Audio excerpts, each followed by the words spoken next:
I recently was able to trace back my family to the plantation where they were enslaved, and I found out that the person who owned that plantation was a Yale graduate. And so it just felt so crazy, and I found this out my senior year, and it felt so crazy, like he is rolling in his grave knowing that Tony Spruill's great-great-granddaughter is at the same school that he was at.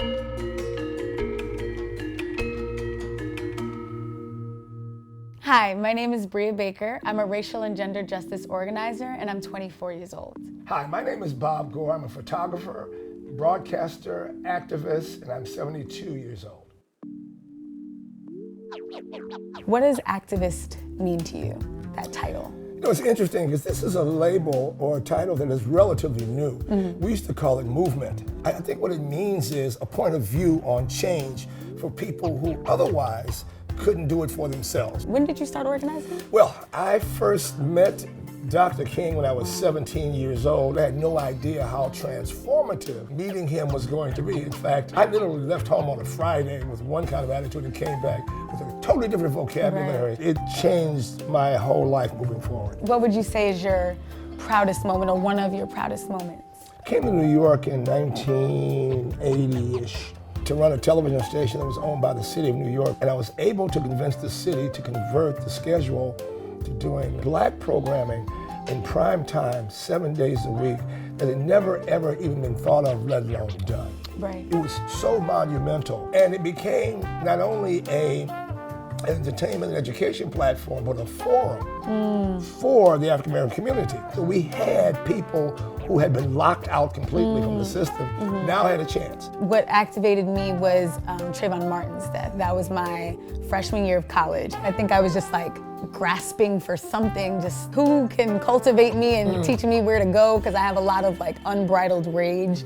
And I just don't know what to do with it. And I think that unbridled rage. That's very nice. It's good, but then when you channel it, it's even better.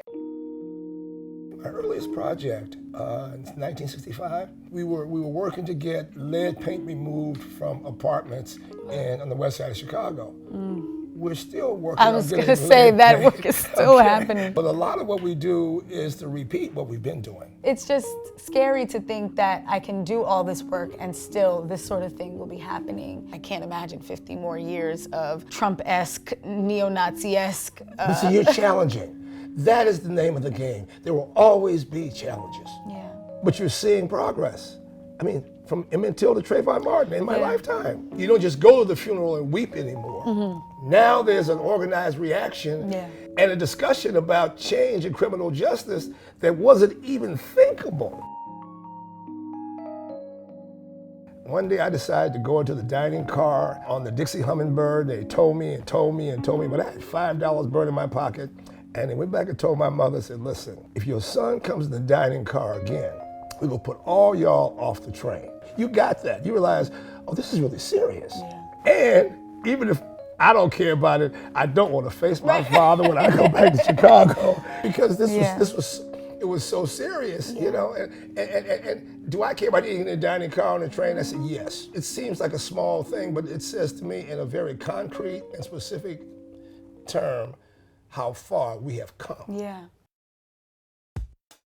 You know, the experience of movement is tough, but from time to time, there are payoffs. There are things that say, you know what, we did that. Are there any moments like that you could talk about where you said, that worked? The one that I always think of is the student organizing that I did my senior year at Yale. We launched this big campaign against the Yale Endowment. We were doing marches and teach-ins and town halls. At the beginning of the following school year, they did change the name of the college. They named one of the new colleges after Pauline Murray, an incredible queer black feminist thinker. They doubled all of the cultural center budgets. We got a lot of demands met. That was that first experience for me that prepared me to then think that I could go up against the NYPD and against a Trump administration and the NRA and the work that I've been able to do since then. So myth-busting the movement.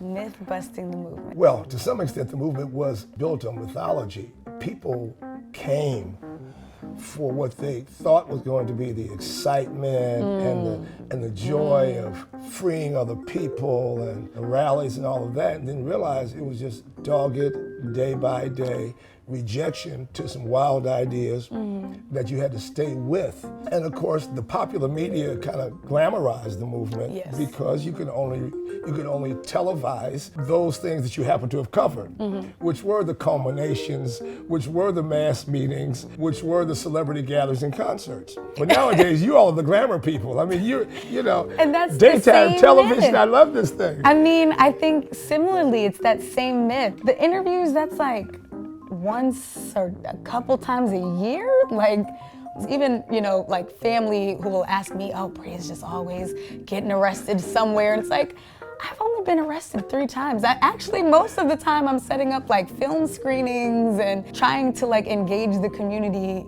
to politicize other people. How hopeful are you, if at all, about the future of equality for Black people in America? I certainly believe that there's a growing class of particularly women who are the great untapped resource to unleash the power that will make for a future that is much brighter than we've seen in the past. And I'm hopeful too, because middle school students are so able to articulate all of the isms in the world, and I'm just like, I wish I knew what you know at that age, because you are going to be so unstoppable. So I just think that people are becoming politicized so much younger, Oh, yeah. and I absolutely love that. I think it's gonna bust this wide open. Yeah.